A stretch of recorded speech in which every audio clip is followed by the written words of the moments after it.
Oh, the pain! It is unbearable! Good evening, my dear friend. Welcome once again to this quiet hour, where history whispers to us not with the noise of battles or the clash of crowns, but with the slow and heavy rhythm of a single man's breath. A king who once shone like a golden sun across Europe, and who ended his life as a mountain of flesh, eaten away not by enemies on the battlefield, nor by political betrayal, but by his own appetite, his own relentless hunger that carried him from brilliance to ruin,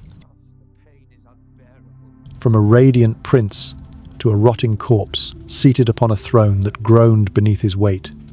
Tonight I invite you to drift with me into the candlelit corridors of Tudor England, to follow the shadowed footsteps of Henry VIII, whose reign stretched across almost 4 decades, and whose body became the stage for one of the most grotesque transformations in royal history. Let us begin not at the end, when the palace air was thick with the smell of decay, but at the dazzling dawn of his reign, in the year 1509, when an 18-year-old youth ascended the throne. Imagine him then, 6 feet and 2 inches tall, his frame lean and muscular, the very embodiment of the Renaissance ideal. He could joust for hours beneath the blinding sun, his lance splintering with the strength of a warrior.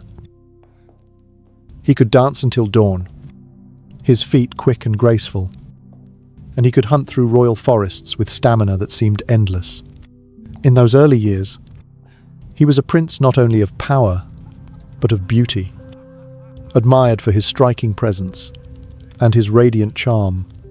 Yet even then, behind the glittering facade of youth and vigor, those closest to him noticed something quietly unsettling in the way he approached food. For most nobles of the age, a meal was sustenance, or perhaps an occasion for pleasure and fellowship. But for Henry, food was something else entirely. He consumed with an intensity that bordered on violence, as though each bite were a conquest, each feast a victory over nature itself. The royal kitchens at Hampton Court Palace were not ordinary kitchens. They were vast engines of gluttony, industrial furnaces where more than 200 cooks and servants labored day and night. 6 great fires roared without pause, consuming 6 to 8 tons of oak wood each day, casting an infernal glow that could be felt from far away. Within those flames, entire oxen turned slowly on spits, while sheep, pigs, deer, and birds of every size were roasted, stewed, and baked until the king's appetite called them to the table.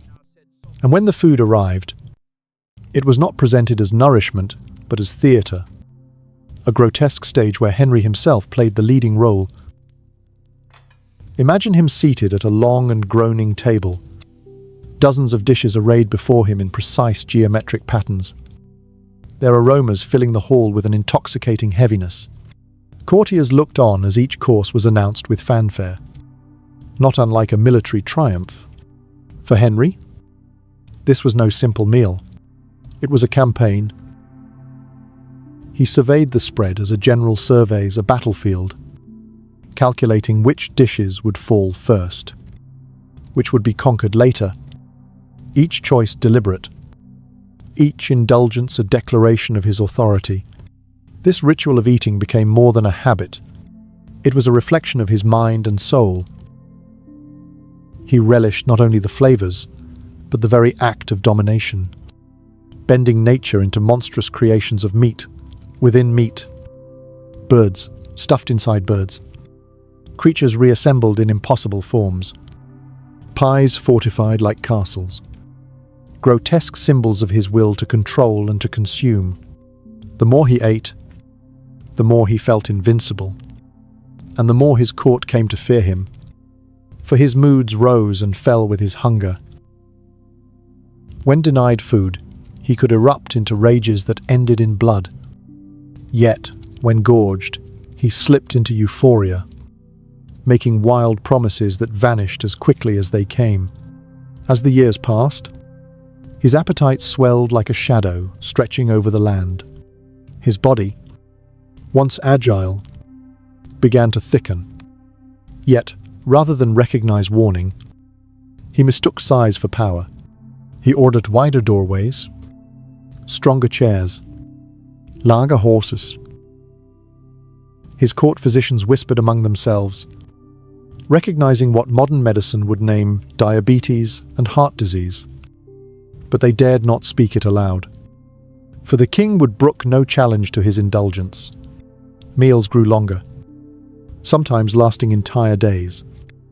Diplomacy conducted with grease running down his hands, and foreign ambassadors reported back with astonishment and disgust, describing how he consumed enough for 3 men, drinking with the same excess. By the time he approached middle age, his once beautiful legs had begun to betray him, swelling, ulcerating, oozing, yet still the fires of Hampton Court burned. Still, the kitchens roared. Still, the animals fell in endless procession, their blood soaking the floors, their fat filling the air with suffocating smoke. Workers collapsed from exhaustion at the spits, only to be replaced by others. For the king's hunger could not be denied. And so began the long descent, a descent that would turn the Golden Prince of 1509 into a grotesque parody of himself by the year 1547, when death at last claimed him, not with a sword, not with poison, but with the slow, remorseless hand of gluttony. My friend, this is the path we will walk together tonight, the journey from dazzling youth to horrifying ruin, from triumph to torment, from the feast of life to the banquet of death. In the chapters that follow, we will drift deeper into the smoke of those kitchens. Listen to the wheezing breath of a king in the dark hours of the night, and witness how power, unchecked and untempered, can turn a man into his own executioner. So, close your eyes, let the world around you fade, and allow the tale of Henry VIII's horrific diet to unfold. A story that is not only history, but a cautionary echo that still whispers through time. Of course, my dear friend, let us continue this long and shadowed walk into the hidden corridors of Tudor life, following Henry VIII as his radiant youth gave way to a hunger that no crown could contain. A hunger that began quietly, almost innocently, yet slowly unfurled like a dark tide that would one day drown his body, his throne, and even the respect of those forced to serve him. In the year 1509, when Henry stepped onto the stage of power, the world saw only the brilliant light of a Renaissance monarch, a figure cast in marble and fire, tall and strong, a youth whose voice carried command yet also charm, and whose presence filled courts with admiration.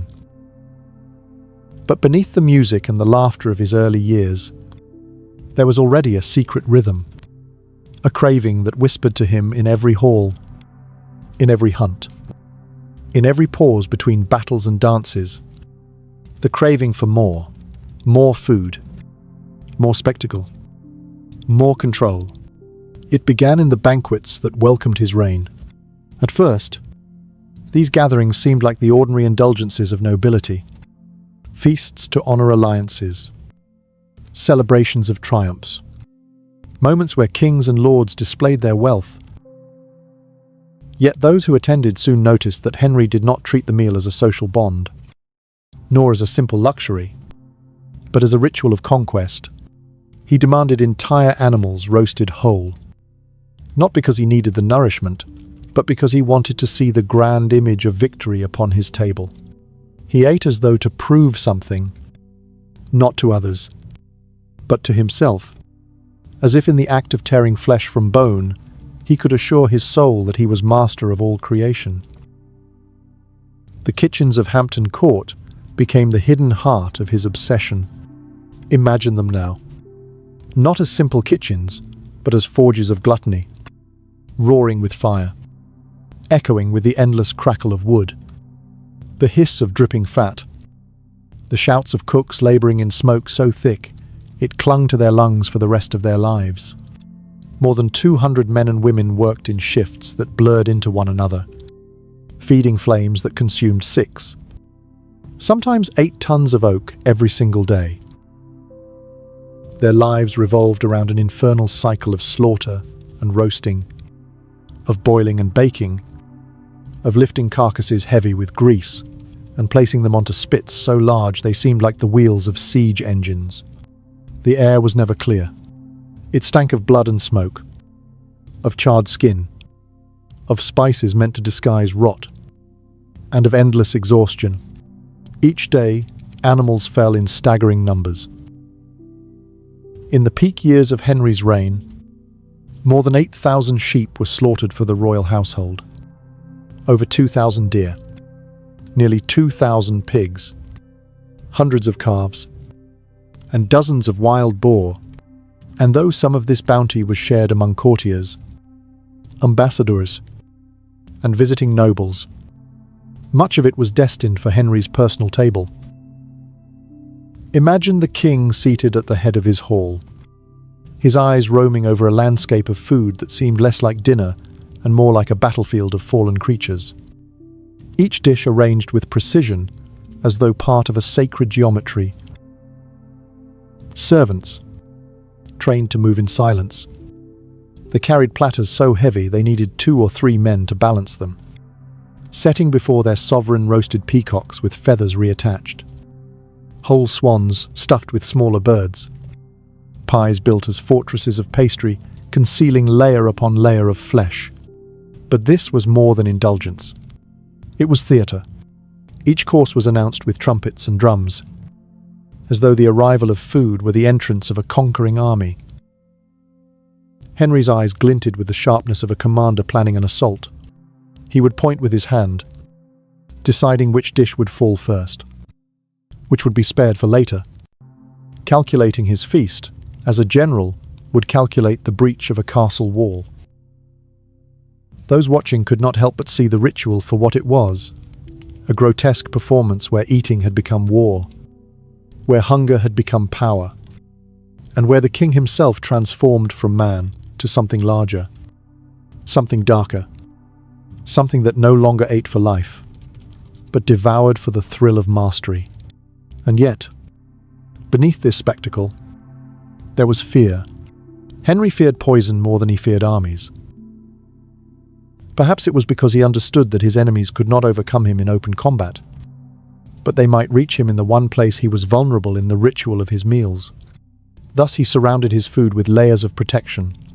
Every dish was locked away before serving, guarded and sealed, brought forth in procession as though it were treasure. Each plate was tested by tasters whose faces were watched with hawk-like intensity, for the slightest twitch of pain or sickness could mean death was near. Stones and powders were pressed against the silver, searching for toxins. Guards circled the kitchens like soldiers guarding an arsenal. Eating became not only performance, but also a ceremony of suspicion, where every bite carried both the taste of meat and the shadow of death. The courtiers who witnessed these rituals began to realize that their king's relationship with food was no longer natural. They saw the way his mood swung with his hunger. When a dish was late, when the kitchens faltered, he erupted in rages that sent servants trembling. Some even dragged away to execution. When his belly was filled, his laughter echoed across the halls, promises spilling from his mouth as freely as the wine that dripped from his beard. But those promises rarely lasted beyond digestion, fading as quickly as the glow of the fire that had roasted the feast.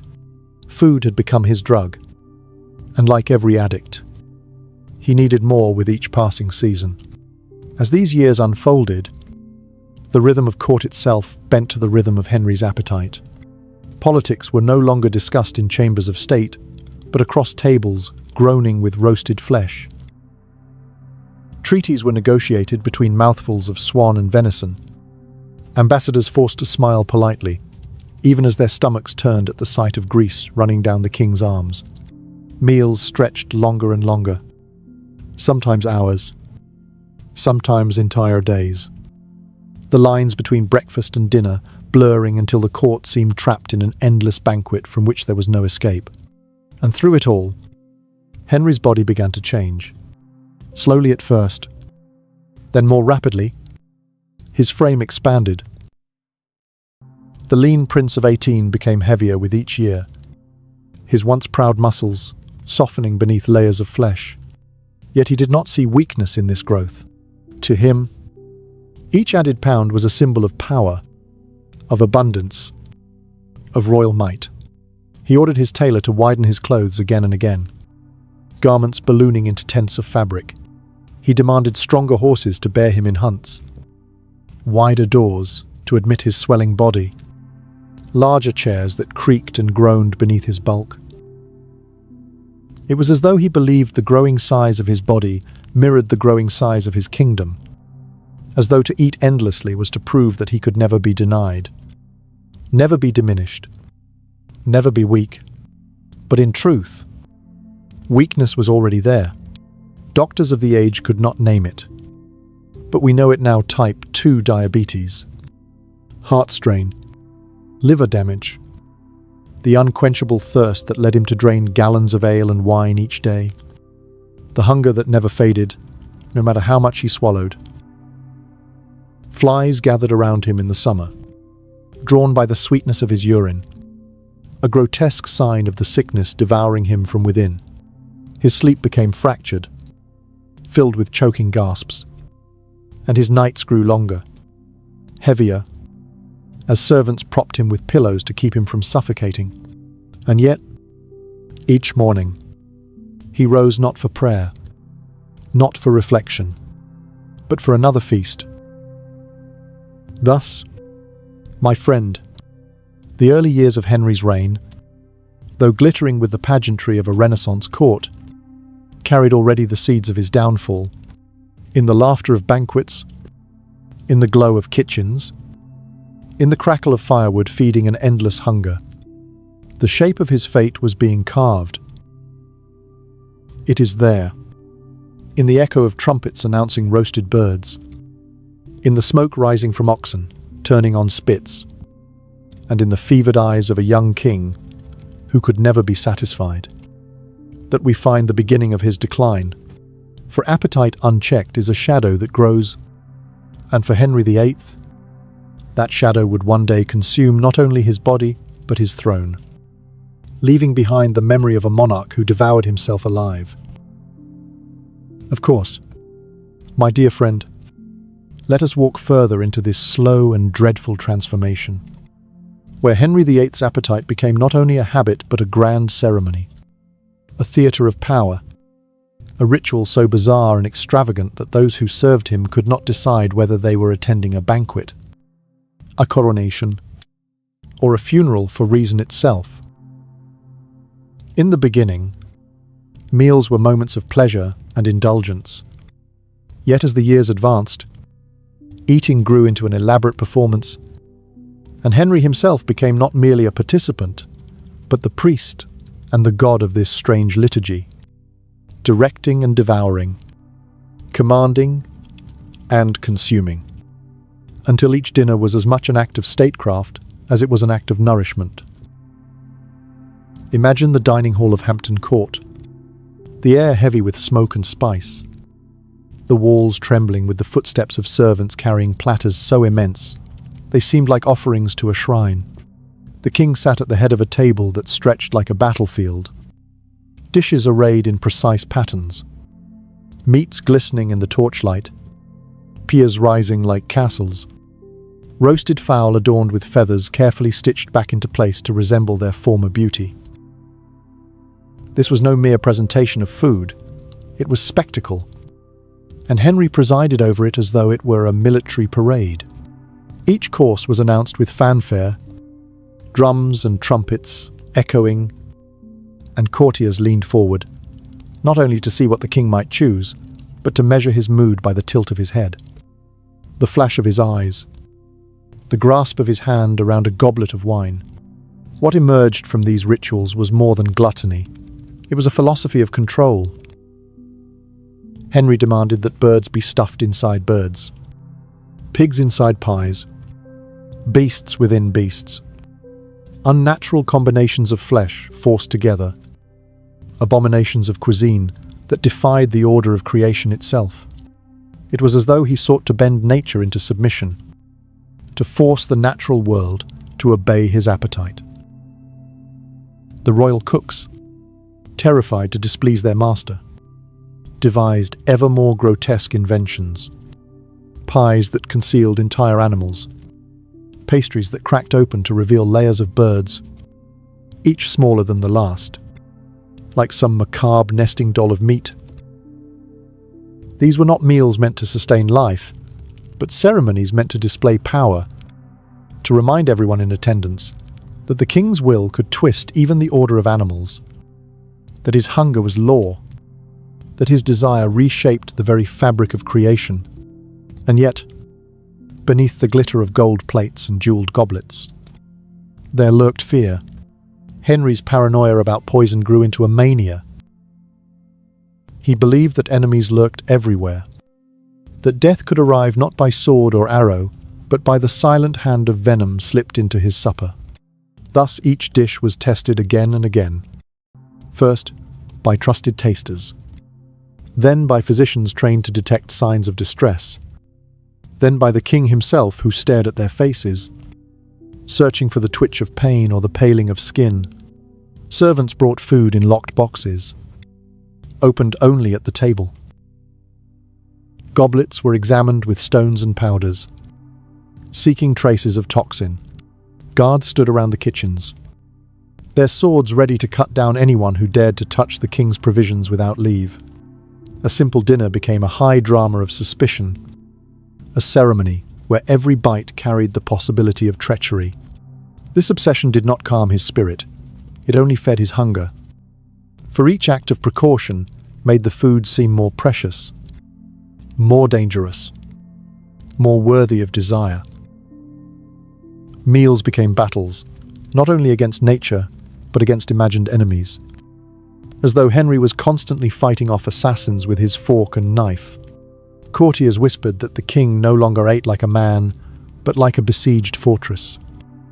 Every mouthful, both victory and risk. They noticed, too, that his temper rose and fell with these meals. If the food was delayed, if a dish appeared suspicious, his rage could be murderous. Entire households of servants trembled at the thought of a ruined banquet, for it might mean their dismissal, or worse, their execution. Yet when the dishes pleased him, when the flavors soothed his swollen tongue, the king entered a state of ecstasy that bordered on madness. He laughed. He promised. He blessed. He sang. His voice, though increasingly hoarse with age, filled the chamber with declarations of eternal loyalty and sudden decrees, decisions of war and peace made in the heat of digestion, only to be forgotten by the next day. Ambassadors from Venice, from France, from Spain, carried home stories, not of treaties and politics, but of grotesque spectacles of meat and madness, of a monarch who spoke of conquest while grease trickled down his hands, who demanded loyalty while gnawing bones, who declared peace with one hand and signed death warrants with the other, all in the span of a single grotesque banquet. By now, my friend, Henry's meals had stretched from hours into entire days. It was not unusual for him to rise before dawn to demand a roasted chicken, a slab of beef, and pies enough to feed a village, only to call for a second breakfast by mid-morning, followed by a grand lunch.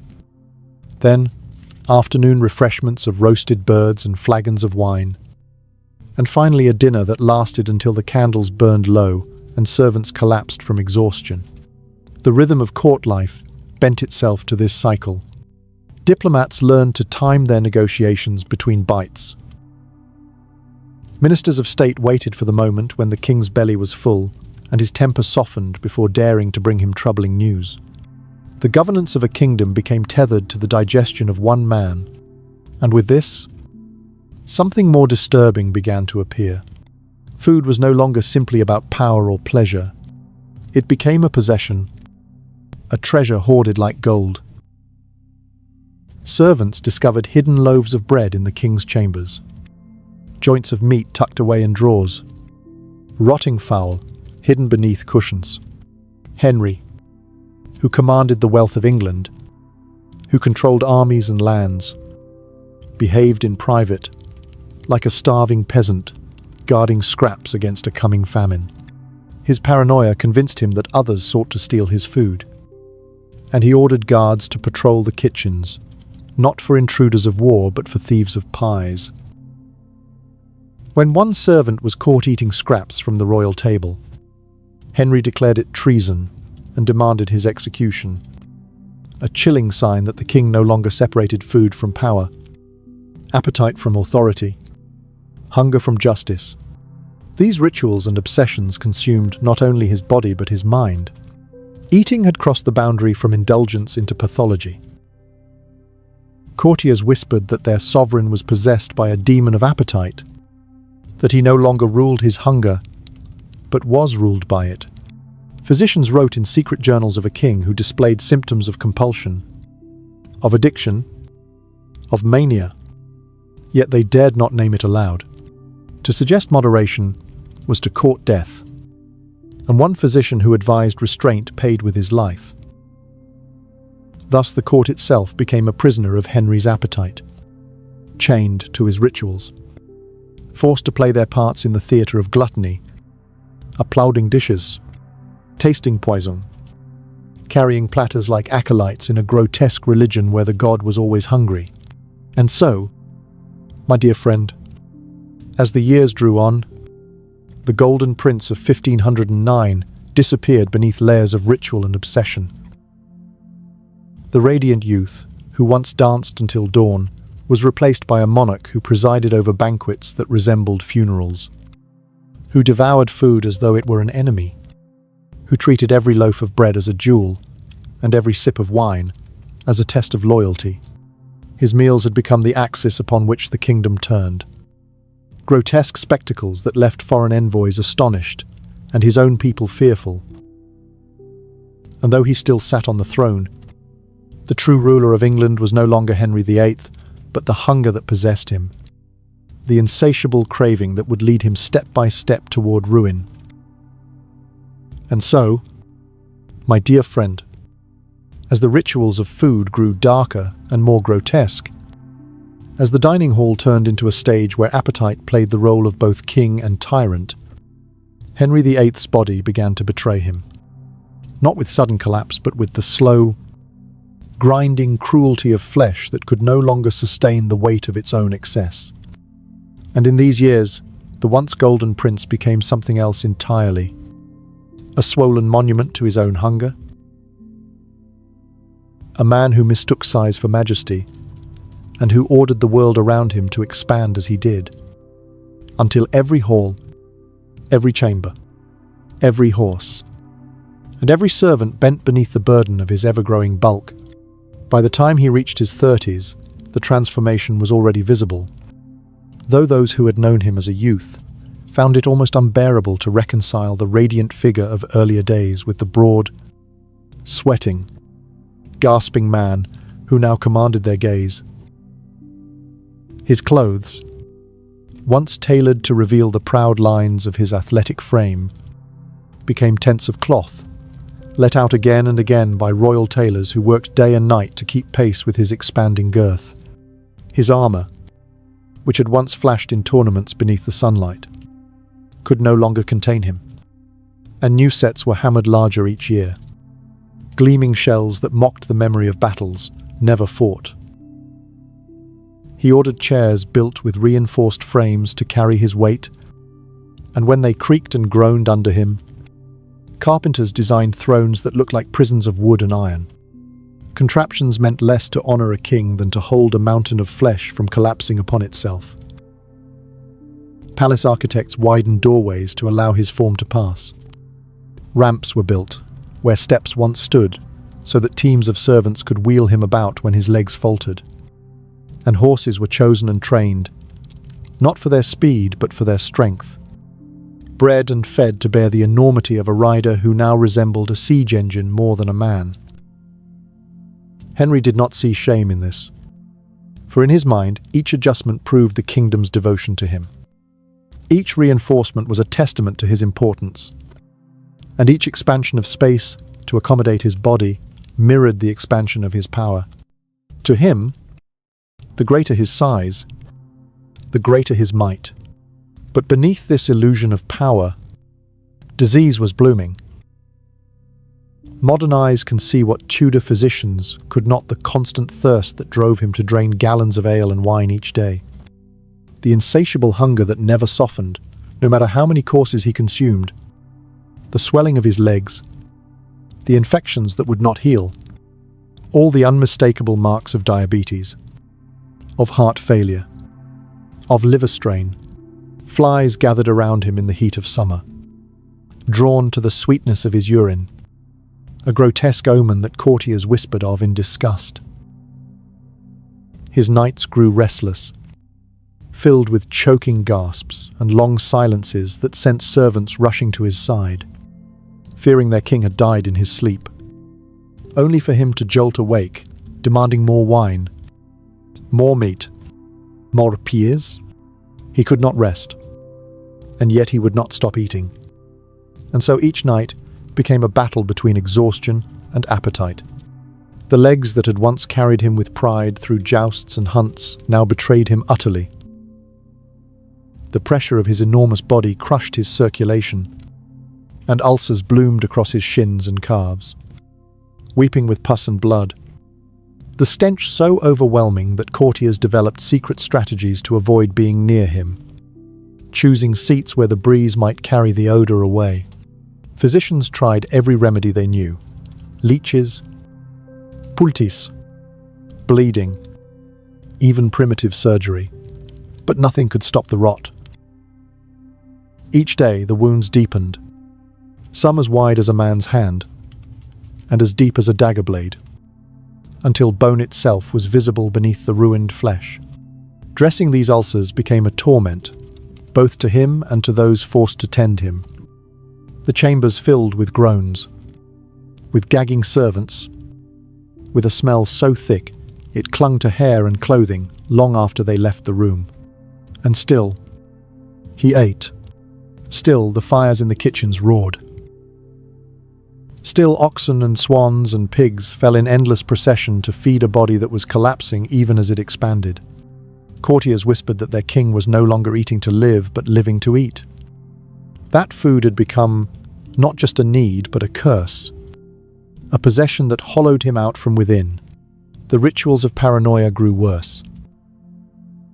Guards were stationed at every door to prevent theft of food. Tasters risked their lives at every meal. And Henry counted the dishes himself with the precision of an accountant. Erupting in rage, if anything seemed missing, on one occasion, a servant caught eating scraps from the royal table was executed for treason. A chilling reminder that appetite had become law, and hunger had become justice. The court itself warped around these grotesque realities. Ambassadors who once sought the honor of dining with the king now dreaded it, returning to their homelands with tales of a monarch whose feasts resembled carnage, who spoke of treaties with grease dripping from his hands, who belched and sweated as he declared war or promised peace, whose very presence made them ill. Some refused invitations altogether, pleading diplomatic immunity from what they privately called his feeding frenzies.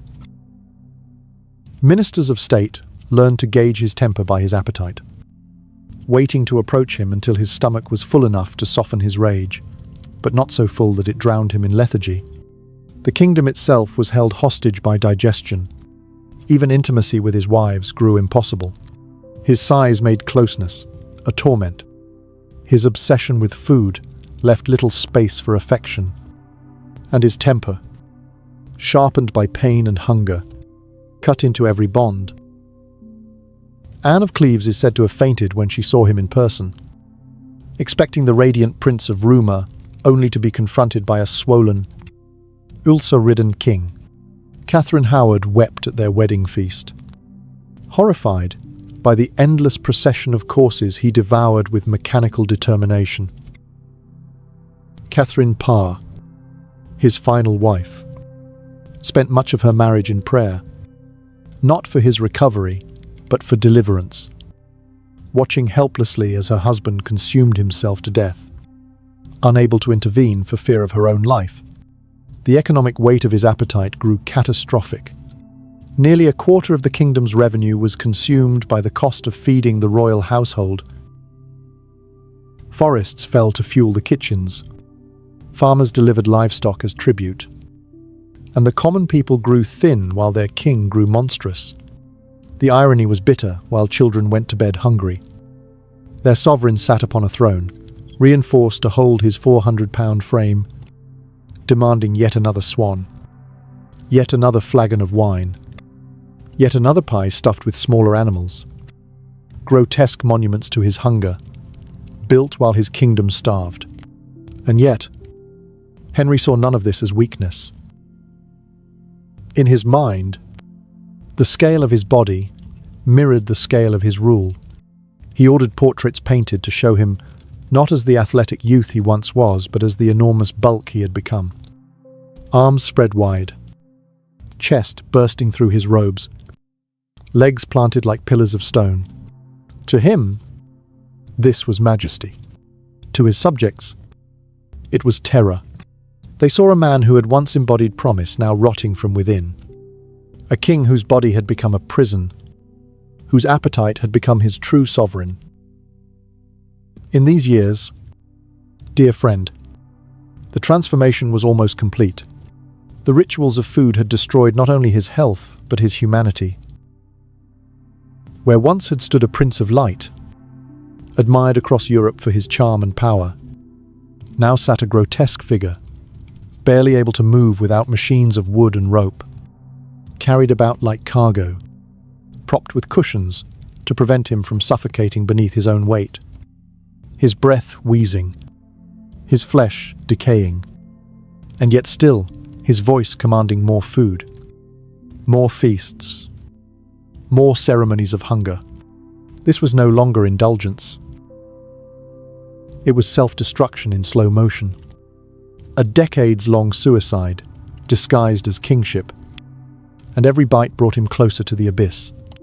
Thus, Part 4 of our tale shows us how the golden body of youth became a swollen prison, how power without restraint turned strength into weakness, and how a king who once dazzled the world came to embody not majesty but ruin. And as we drift deeper into his story, we will see that even as his flesh betrayed him, his appetite only grew stronger. For the hunger that ruled him was not of the body alone but of the soul. A hunger that no feast could ever satisfy. A hunger that would carry him to the very threshold of death. And now, my dear friend, as we step quietly from the chambers of swollen thrones and reinforced floors, we enter into the darker passages of Henry VIII's life, where his body, once a vessel of strength, became a battlefield of disease and decay. A grotesque reminder that appetite unchecked does not only expand flesh, but corrodes it. And in these years his legs, once the pride of Europe, once praised as the most beautiful in Christendom, became pits of rot. Open wounds that dripped pus and blood until the very air around him grew poisoned by their stench. So foul that courtiers clutched perfumed cloths to their noses before daring to approach. It began slowly, with swelling and sores that no ointment could soothe.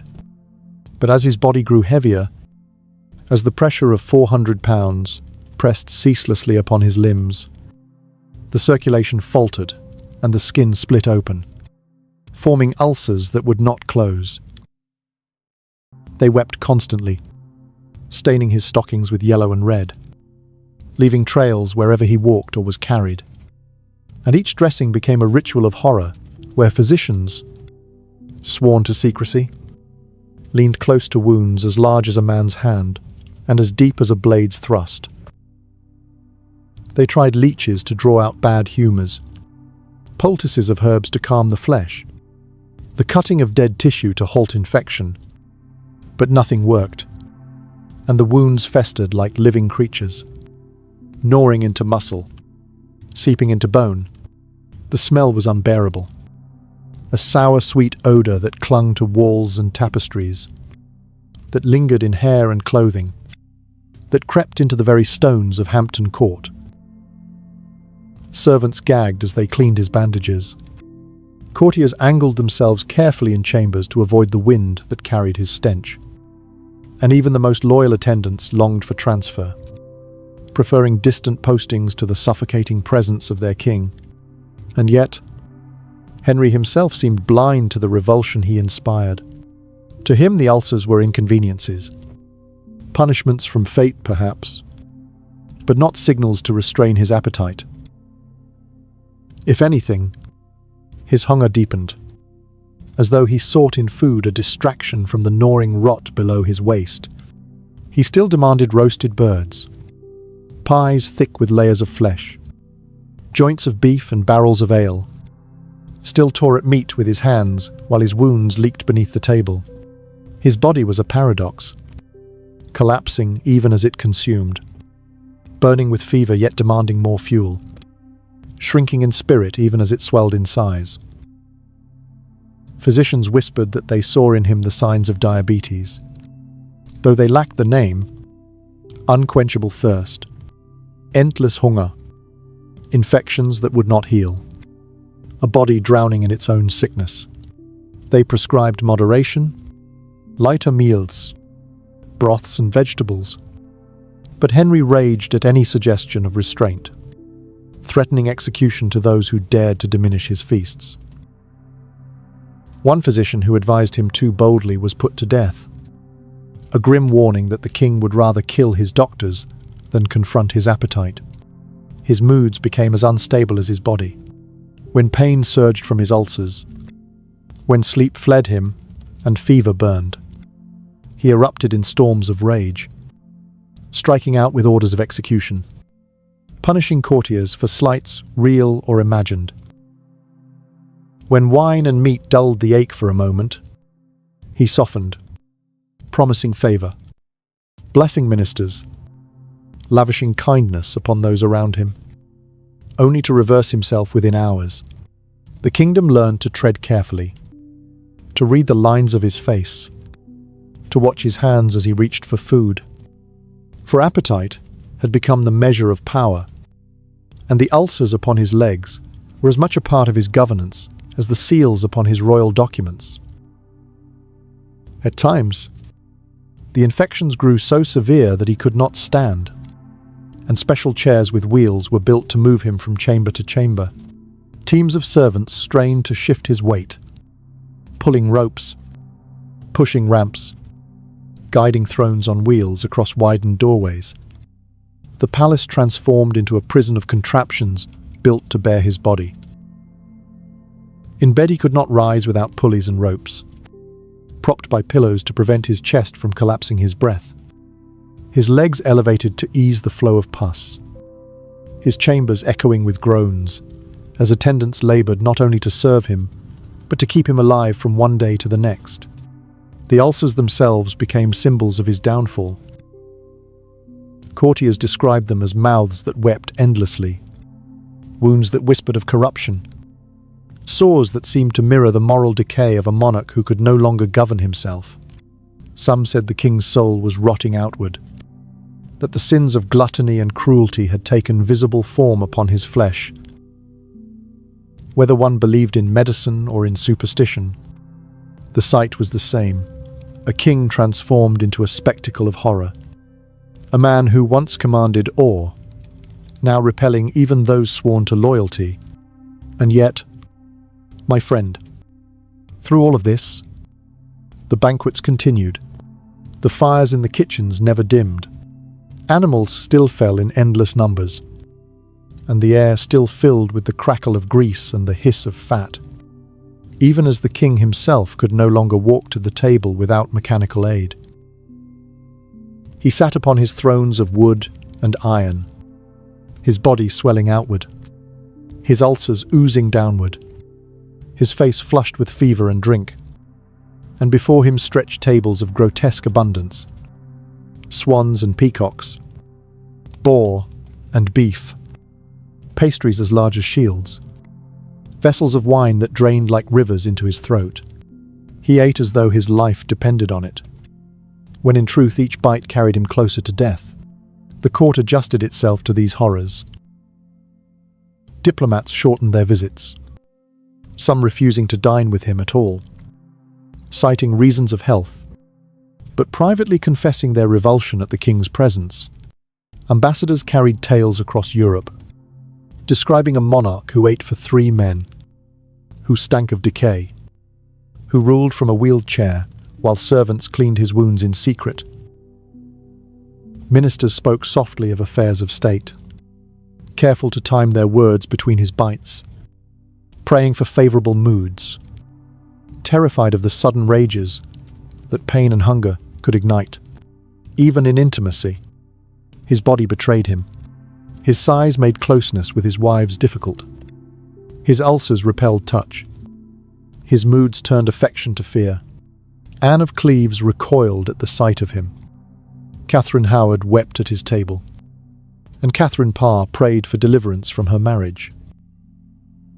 The women of his life bore witness not to the grandeur of a king, but to the ruin of a man who had lost command of his flesh, who mistook hunger for strength, and who lay captive to the rot spreading slowly but relentlessly across his legs.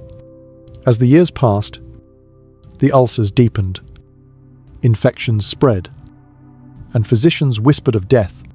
But Henry himself refused to acknowledge decline. He ordered new feasts, commanded new dishes, demanded that the court celebrate as though nothing were wrong. He believed his appetite was proof of life, that so long as he could eat, he could not die. And so he ate more, drank more, ordered more, until his body became a grotesque paradox, a fortress collapsing from within, even as its walls grew thicker with flesh. And thus, in part 5 of our tale, we see not only the visible horror of rot and infection, but the deeper truth that a man who could not govern himself could not escape the judgment of his own body.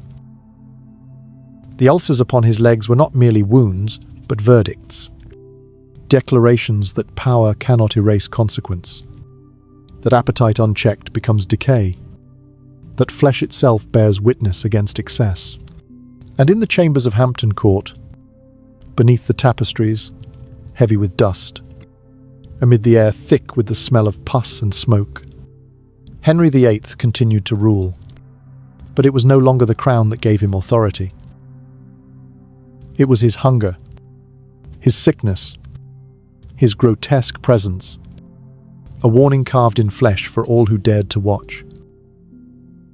And now, my dear friend, as we leave behind the foul smell of rotting flesh and the swollen body that creaked in its wheeled thrones, we step deeper into the chambers of Henry VIII's mind. For though his body was collapsing, it was his nights, his thoughts, his fears, and his sleepless hours that revealed how completely his hunger had conquered him. Imagine the palace at night, torches dimming in long corridors, servants tiptoeing past heavy doors, courtiers whispering their prayers before bed. Yet, in the royal chambers, there was no silence, nor stillness, nor rest, only the restless shifting of a king who could not sleep and would not surrender to the dark. The nights became battles of their own. Henry's bulk pressed upon his chest, closing his lungs, choking his breath. He woke in husps, his face flushed, his body drenched in sweat, calling for pillows to be rearranged, cushions to prop him upright so that he would not suffocate under his own weight. Servants scrambled, lifting, adjusting, whispering comforts that were never heard. For their sovereign raged and cursed even as he fought for air. Yet once propped upright, once the danger of breathless suffocation passed, his mind turned to its familiar craving, and he demanded food. Not once, not twice, but again and again through the long hours. Roasted fowl at midnight, bread and wine at 2, pies at 4, until the very rhythm of night became an endless procession of dishes, brought quietly to his bedside. Sleep was no longer his companion. Food was. But these midnight feasts carried more than hunger. They carried fear. Henry grew convinced that enemies lurked not beyond the palace walls but within them, that assassins crept in shadows and would strike not with daggers but with poison hidden in his meals. He became obsessed with the idea that death was waiting in every plate, every goblet, every morsel. Guards were stationed not only at his door but inside his chamber, watching over the food stored in chests and cupboards, forbidden to leave their posts, lest some hand slip past them in the dark. The kitchens were locked like vaults. Cooks searched and questioned, tasters forced to sample every dish under his piercing gaze. This paranoia grew so deep that Henry began hoarding food in his own room. Servants discovered loaves of bread stuffed beneath cushions, hunks of meat wrapped in cloth and hidden in cabinets, pies half-eaten and forgotten until they stank of rot. Here was the King of England, master of wealth and armies, behaving like a starving beggar who feared tomorrow's famine. His chamber, once a place of regal splendor, became a grotesque pantry of spoiled food, the air thick with the mingled stench of festering ulcers and decaying meat. Courtiers whispered of it as a haunted place, a room not of majesty but of madness, where a king lived among the ghosts of his own appetite. And as the nights grew longer, his temper grew sharper. Pain and hunger twisted his moods like storms.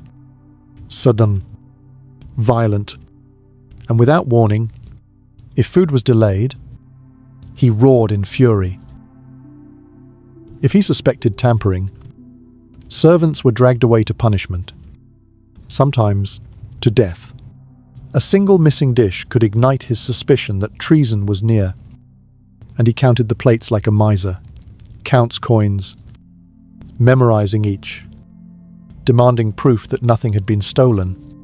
To him, the theft of food was no less a crime than treachery against the crown, and on more than one occasion, servants were executed for scraps that should have gone to dogs.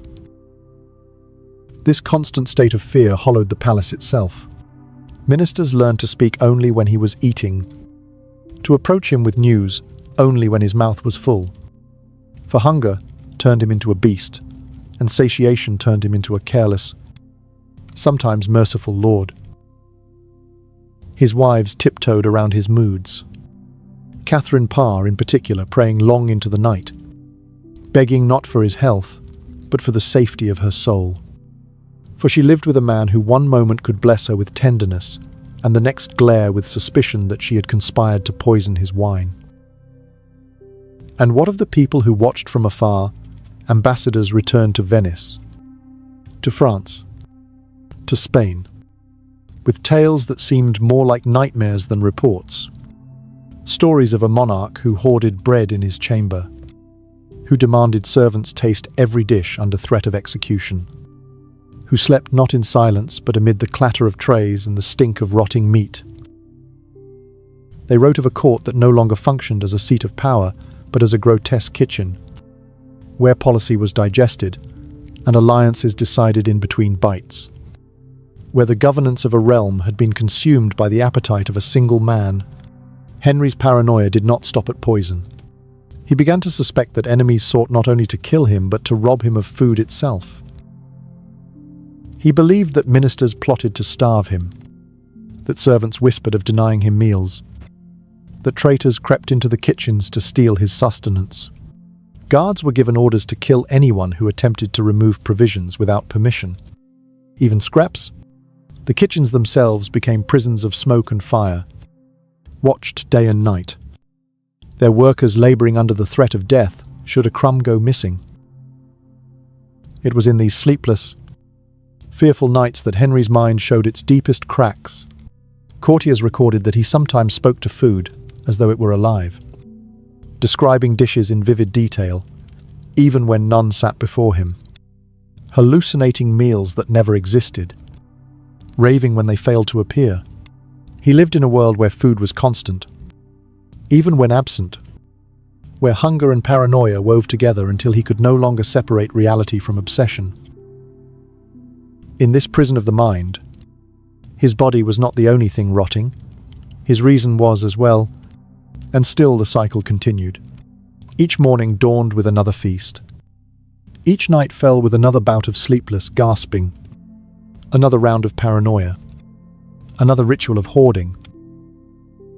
The palace that once shone as a jewel of Tudor pride became a haunted fortress of food and fear, a place where servants moved like ghosts, where courtiers avoided the downwind of their king, and where the monarch of England sat, surrounded not by majesty but by plates, by scraps, by bandages, by suspicion. So in this sixth part of our tale, my friend, we see Henry not as the warrior or the statesman, not even as the grotesque glutton of the feasting hall, but as a prisoner of his own chambers, trapped by sleeplessness, chained by paranoia, haunted by cravings that never ended. He had once been the Golden Prince of 1509, but now, in these later years, he was a man undone, surrounded by food he could not trust, guarded against enemies who may not have existed, and ruled not by crown or court, but by the endless hunger that filled his nights with fear. And so, my dear friend, as we drift from the restless nights of Henry VIII, where food was hoarded like treasure and paranoia reigned like a ghost at his bedside, we step now into the wider halls of his kingdom, where the court itself bent and twisted under the suffocating weight of his appetite. For it was not only his body and his mind that rotted, but also the very structure of governance, ceremony, and diplomacy, until all of England seemed to turn upon the grotesque axis of a single man's hunger. The royal court, once a place of majesty and splendor, became in these years a theatre of gluttony, where every banquet was a spectacle and every gathering a grotesque parody of ceremony. Ambassadors from Venice, France, and Spain, who had once written home admiring reports of the young prince's strength and charm, now returned with letters heavy with disgust and disbelief, describing feasts that lasted not hours but days, halls thick with the smell of grease and smoke, and a king whose swollen hands tore flesh from bone while wine streamed down his beard, even as he discussed matters of war and peace. To dine with Henry was no honour but an ordeal. For the sight and sound of his eating unsettled even the most seasoned diplomats. Meals that should have been occasions of fellowship or moments of delicate negotiation became grotesque rituals. The long tables groaned under the weight of meat and pastry, dishes arriving with trumpets and fanfare, as though they were armies returning from conquest. Each plate placed before the king in precise order, each servant trembling under his gaze. Henry presided at the head, not like a gracious host, but like a conqueror surveying the spoils of battle, calculating his feast as though it were a campaign. Around him, courtiers forced smiles, their eyes darting nervously, their stomachs turning as the sounds of his chewing and slurping filled the chamber. A symphony of gluttony that silenced even the bravest voices. Important matters of state alliances, treaties, taxes. The wars were no longer debated in sober chambers, but across tables dripping with fat, between courses of swan and venison, while grease-stained fingers pointed to maps and bloodied knives traced the borders of Europe. Diplomacy itself was consumed in the feast, and ambassadors learned that timing was everything, that to speak when the king was hungry was to invite rage, that to propose terms when his belly was full was to find him softened, laughing. Generous even. Though he might reverse his decision, the moment digestion soured his mood. Thus the affairs of nations rose and fell, not by reason but by appetite, by the rhythm of a stomach that could never rest. Courtiers too bent their lives around his hunger. Ministers of state carried petitions to meals, waiting until his eyes softened with wine before daring to present them. Servants risked their lives for timeliness. For a single late dish might spark suspicion of treachery. Musicians played not to inspire joy, but to distract him during long stretches of chewing, filling the air with sound so that the grotesque noises of his feasts might be disguised. Even jesters, once free to mock and delight, learned to shape their words carefully, for a poorly timed jest might be mistaken for insult and end in blood. And all the while, the cost of this endless theatre consumed the kingdom. Nearly a quarter of England's revenue went into feeding the court. Entire forests fell to fuel the kitchens. Fields stripped of their flocks and herds to supply his appetite. Farmers groaned under the burden of tribute, delivering animals that once would have sustained villages. While their own families tightened belts in hunger, the irony was sharp and cruel. While the king devoured meals that could have fed towns, his subjects often went to bed with empty bellies, their food requisitioned for royal feasts. Observers did not miss the symbolism, whispering that England itself was being consumed by its sovereign, that the hunger that rotted his flesh was also hollowing the nation. But it was not only the economy that withered. The very spirit of the court, once vibrant, dulled under the shadow of his appetite. Banquets became compulsory, grotesque spectacles where courtiers dared not refuse food, lest they seem ungrateful, and dared not show disgust, lest they insult the king. They forced themselves to eat as he ate, though their stomachs churned, their eyes averted, enduring the endless hours of courses with painted smiles and hidden nausea. Foreign guests whispered among themselves, describing a monarch so monstrous that the line between man and beast seemed blurred. Some reported home with phrases that read like nightmares: a king who ate enough for three, who drank without pause, who stank of decay even in the glow of candles. His paranoia only magnified the grotesquerie. Guards stood watch around the kitchens, preventing any movement of food without authorization. Tasters risked their lives each day. Their expressions watched with hawk-like suspicion as they chewed. A faint cough, a sudden pale face, and terror seized the hall. For the king believed poison might lurk in every dish. Meals became ceremonies of fear, where death hovered at the edge of every plate. Those who attended sat in silence, their lives depending not only on their loyalty, but on the chance that the food had not been tainted. And yet, through it all, the king laughed, roared, cursed, and sang, his mood swinging wildly with each swallow. One moment he promised rewards, gifts, and honors. The next he raged, ordering executions or punishments over the smallest suspicion. His appetite had become the clock of court life, dictating the rhythm of power. And his ulcers, his swollen body, his rotting flesh, were hidden beneath layers of ceremony that sought to disguise decay as majesty. Even his wives were not spared from the grotesque reality of court. Anne of Cleves fainted upon first seeing him, expecting the vibrant prince described in portraits, but finding instead a swollen, stinking king.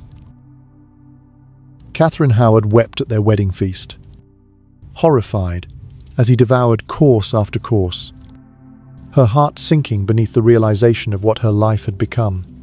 Catherine Parr prayed for her soul, trapped in a marriage where her husband's body decayed before her. His appetite, a tyrant that ruled not only him, but her existence as well.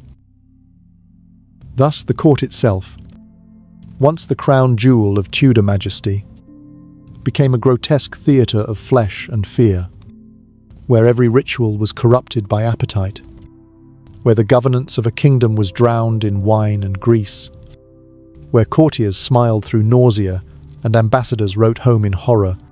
The grandeur of monarchy rotted into spectacle, and the spectacle rotted into nightmare, until the very word feast carried not joy, but dread. For to dine with Henry was to witness ruin in slow motion. And so, my friend, in this seventh part of our tale, we see how the hunger of one man consumed not only his body, but his court, how appetite spread like rot from his flesh into the very heart of governance, infecting ceremony, diplomacy, and daily life. The golden halls of England became kitchens of fear. The laughter of banquets became the silence of dread. And the crown itself, once radiant, grew tarnished under the weight of endless feasts. And so, my dear friend, as the echoes of endless banquets still linger in the corridors of Hampton Court, and the courtiers grow weary of perfumed cloths pressed against their noses, we drift into the final act of this grotesque play.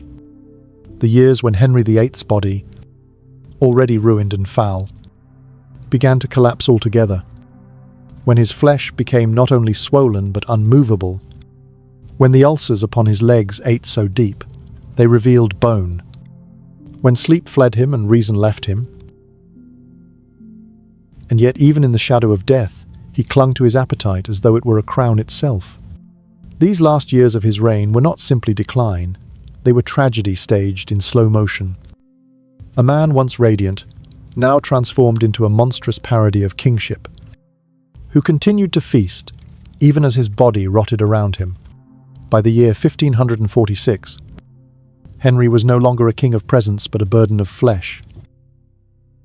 His weight pressed so heavily upon the palace floors that timbers had to be reinforced to bear him. His movements became almost impossible without contraptions of wood and rope.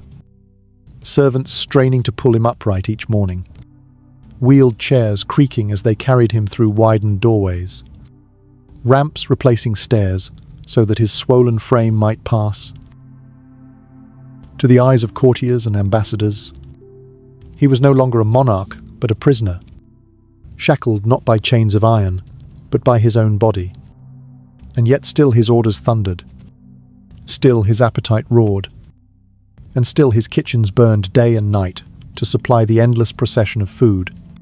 The ulcers on his legs had grown to horrors beyond description.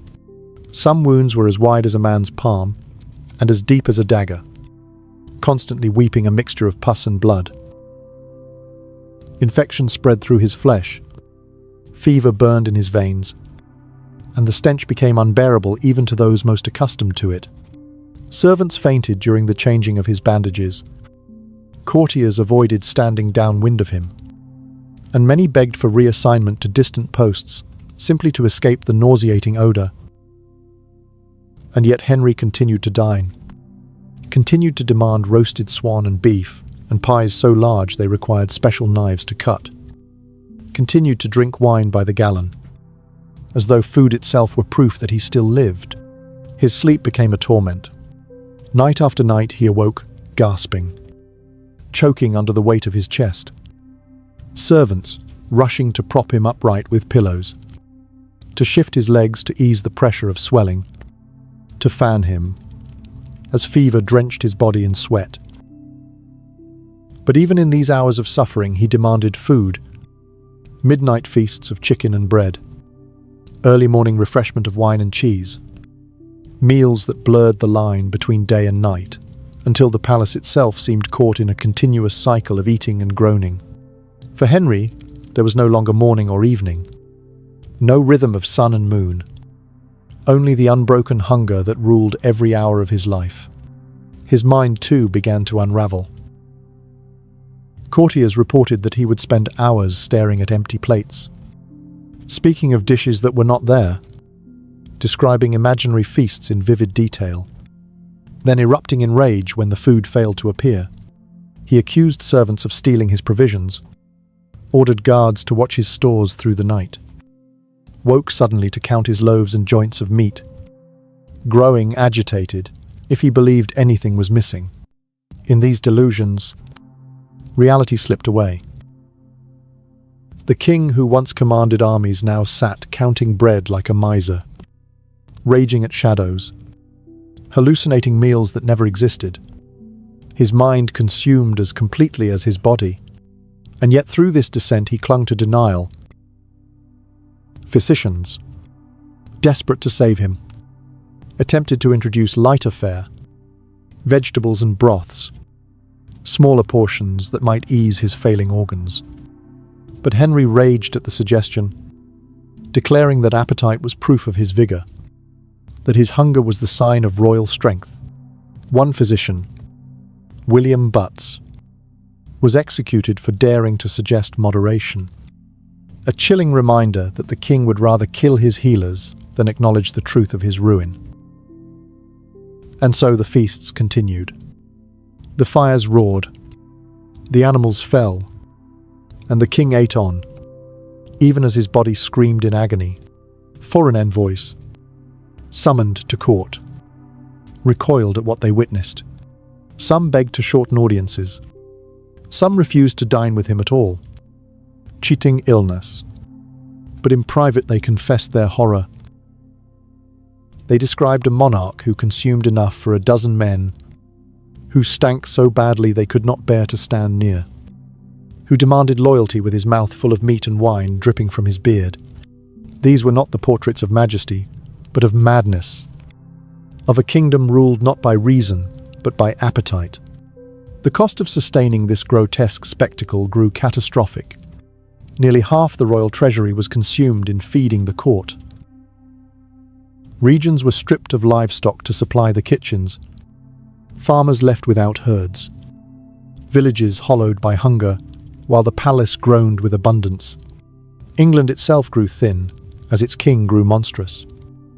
And yet no one dared to speak against him, for his wrath was swift and his paranoia sharp. To suggest his appetite endangered the realm was treason, and treason meant death. Thus the nation endured, bleeding quietly, while its sovereign devoured both food and future. By early January of 1547, his body had begun to fail entirely. His heart, swollen to twice its size, struggled to pump. His liver, choked with fat, faltered. His lungs compressed beneath his bulk. His skin yellowed.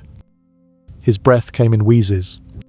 He could scarcely remain conscious for more than a few hours, often falling asleep mid-meal, his massive head dropping into platters of food while servants stood helplessly by. Yet even then, even in these final days, his mind clung to appetite. He spoke of menus with military precision, planning feasts that would never be eaten, describing dishes in detail, as though the act of imagining them might hold death at bay. On the 28th day of January, 1547, the inevitable came. His body, battered by nearly 4 decades of excess, could no longer endure. As he lay dying, courtiers whispered prayers, but Henry still asked for food. His last words, it was said, were a request for roasted meat. Thus ended the life of a king, not by sword, nor by rebellion, but by his own hunger, by a relentless appetite that devoured him from within. The aftermath revealed the grotesque truth of his transformation. 8 men were required to lift his coffin, which burst during the funeral procession under the pressure of gases from his decomposing body, spilling foulness that horrified witnesses and seemed a final judgment upon his reign. The autopsy revealed a heart twice its normal size, a liver riddled with fat, ulcers that had eaten to the bone, infection spread through his lower body, and in his stomach, undigested food consumed only hours before his death, a last, obscene testimony that appetite clung to him even in the face of eternity. And so, dear friend, in this 8th part, we see the final years of Henry VIII, not as a slow fading but as a grotesque collapse. A tragedy written not with swords and blood on battlefields, but with grease and wine upon tables. A king who mistook appetite for power, who devoured himself and his kingdom alike, and whose death was the inevitable consequence of excess unchecked. His reign ended not in triumph, but in stench. Not in majesty, but in ruin, leaving behind the lesson that even kings cannot escape the weight of their own hunger. And so, my dear friend, as the heavy doors of January closed upon the year 1547, and the last breath of Henry VIII rattled through chambers darkened by the weight of years, we must now step gently into the aftermath, into the silence that follows gluttony's roar, into the strange, unsettling theatre of death, where the king who once commanded awe was revealed for what he had truly become, a grotesque relic of his own appetite. A man consumed by the very hunger he had spent a lifetime feeding. The palace stood heavy with dread. For though his reign had long been shadowed by cruelty and excess, no one could ignore the shock of his passing, and no one could forget the smell that lingered in his rooms, a smell of decay that no incense could banish. When the news spread that Henry was dead, there was no sudden outpouring of grief across England, no cries of sorrow ringing from village to village, but rather a hushed, uneasy silence, as though the people themselves could scarcely believe that the man who had seemed larger than life, larger even than the walls of his palaces, could finally be gone. For decades they had watched their sovereign swell with power and flesh, had endured the cost of his endless feasts, while they themselves went hungry, had seen him consume not only meat and wine, but wives and ministers, fortunes and futures. And now, the gluttonous giant lay still, his enormous body no longer demanding, no longer roaring, no longer ruling. Yet, even in death, his bulk created burdens. It took 8 men straining with ropes and pulleys to lift his coffin, for his body weighed so much that no ordinary pallbearers could manage the load. The coffin itself was reinforced, bands of iron wrapped tight around wood groaning under the pressure of his decaying flesh. Yet even these precautions were not enough. As the funeral procession moved slowly through the streets, mourners whispering prayers, they scarcely felt the coffin burst, split open by the gases of decomposition building inside, and a foul stench poured out, mingled with fluids that leaked onto the floor, horrifying witnesses who crossed themselves in terror. Some whispered that it was divine judgment, that God himself had broken the coffin to show the world the corruption that lay within, and this story spread quickly across Europe, told by ambassadors and written into chronicles as a symbol of excess unmasked. The funeral, meant to be an occasion of dignity and reverence, became instead a grotesque display of the consequences of gluttony. Priests chanted solemnly. Incense burned in desperate clouds to disguise the smell. Nobles bowed their heads. But no one could ignore the image of a coffin that could not contain its king. The memory of that procession lingered far longer than the words of the service, and it became the tale most remembered, a story that encapsulated not the majesty of Henry VIII, but the horror of what he had become. In secret, physicians who examined the body found horrors that confirmed what many had already suspected. His heart was enlarged to nearly twice its normal size, his liver heavy with fat and failure, his stomach stretched unnaturally to accommodate the volumes he had consumed, his legs riddled with ulcers so deep they had eaten into bone, and infections spread throughout his lower body like a poison swamp. They discovered, too, undigested food in his stomach, remnants of roasted meat and bread and wine consumed only hours before death. A final, obscene testament that even as his organs collapsed and his life ebbed away, he had demanded one last meal. And what of his legacy historians, courtiers, and commoners alike struggled to define him.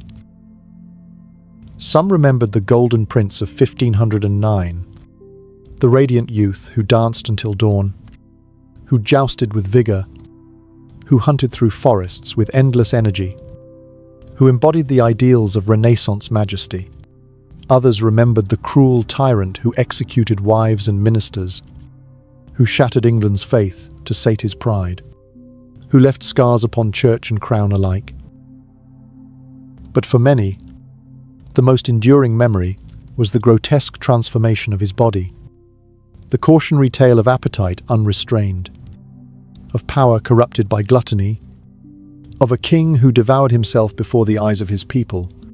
Ambassadors who had once written of his brilliance now preserved in their records the spectacle of his downfall, describing how he ate enough for 3 men, how his feasts lasted days, how he smelled of rot and sickness, how he demanded loyalty with a mouth full of meat. These accounts, carried across Europe, painted the portrait not of majesty but of warning, a monarch undone by appetite, a cautionary figure whispered of in palaces and courts, a story repeated as proof that even kings cannot escape the weight of their own flesh. The people of England, too, remembered. They remembered the taxes that rose to feed the court, the forests stripped to fuel the kitchens, the herds taken to supply endless banquets. They remembered their own hunger, while the king devoured. They remembered the irony that their sovereign, who was meant to protect them, consumed their livelihoods instead. And though few dared speak it aloud, many believed his death was justice, that the collapse of his coffin was divine proof that gluttony cannot be hidden, that the truth of excess always bursts forth. Yet history is not simple. In portrait, Henry remains a towering figure, broad and formidable, arms spread wide, as though to embrace or to intimidate, eyes staring with force, robes heavy with majesty. Artists painted him not as the rotting corpse of his final years, but as the embodiment of power. And so to future generations, he appeared still as both the Golden Prince and the monstrous glutton, the radiant youth and the foul tyrant, the man who embodied both the glory and the horror of unchecked rule. Modern scholars look upon his story with medical eyes, diagnosing diabetes, heart disease, liver failure, sleep apnea, complications of obesity, and they see in his life the pattern of a man who ate himself to death. Psychologists speak of addiction, of compulsion, too of hunger, not for food alone but for control, for dominance, for reassurance against the shadow of mortality. The physicians of his own age saw only symptoms they could not cure, yet their secret notes reveal horror and pity, the recognition that their sovereign was devoured by his own appetites. And so, my friend, the curtain falls upon this long tale. The story of Henry VIII is not only the story of a king who changed the faith of a nation, who married and executed wives, who battled with popes and parliaments, but also the story of a man who could not govern himself, who mistook appetite for strength, who devoured his body and his kingdom alike. His death was not peaceful but grotesque. His funeral not dignified but horrific. His legacy not simple but cautionary. From the radiant dawn of 1509 to the foul night of 1547, his life was a feast that ended in ruin, a banquet that consumed not only its host, but all who surrounded him. Let us end gently. Then, with this whisper that even kings are mortal, that even crowns cannot protect against consequence. That hunger unchecked becomes rot. That power, without restraint, becomes poison. Henry VIII, once the Golden Prince, became instead the warning that echoes still, a reminder carved not in stone but in flesh, that no man, however mighty, can escape the weight of his own excess. Then let us close the heavy curtains, my dear friend, and let the story settle in your mind like the dim glow of a dying candle. You have walked with me through the long corridors of Henry VIII's life, from the radiant light of his youth in the year 1509, when he rose to the throne as a golden prince, to the dark and dreadful night of 1547, when he died, a grotesque shadow of himself, undone not by enemy swords or treachery, but by his own hunger. We have seen how meals became more than sustenance, how feasts became rituals of power and paranoia, how kitchens burned like infernal furnaces to feed an appetite that could never be satisfied. We have seen his body swell until it collapsed under its own weight, his legs torn open by ulcers that wept endlessly, his breath caught in the grip of sleepless nights. We have seen his mind twist into fear, hoarding food like treasure, accusing servants of theft, hallucinating dishes that never existed, and we have seen his court bend to this nightmare. Ambassadors writing home not of glory but of gluttony, ministers timing their petitions to the rhythm of his stomach, wives praying for mercy in the shadow of his decay. And when death at last came, it was not gentle. His coffin burst, his body spilled forth, and the world saw the truth that could not be hidden. The golden prince had become a mountain of flesh, consumed by the very appetite he mistook for power. His life is remembered not only for the wars he waged, the wives he married, or the church he reshaped, but for the grotesque banquet of his downfall, a cautionary tale etched in the chronicles of time. So as you rest tonight, let this story linger, not as horror alone, but as reminder. That power without restraint destroys itself. That hunger without limit becomes ruin. That even the mightiest king cannot escape the judgment of his own body. Sleep well with the thought that history, though filled with kings and crowns, often whispers the same truth. No man, however great, can feast forever.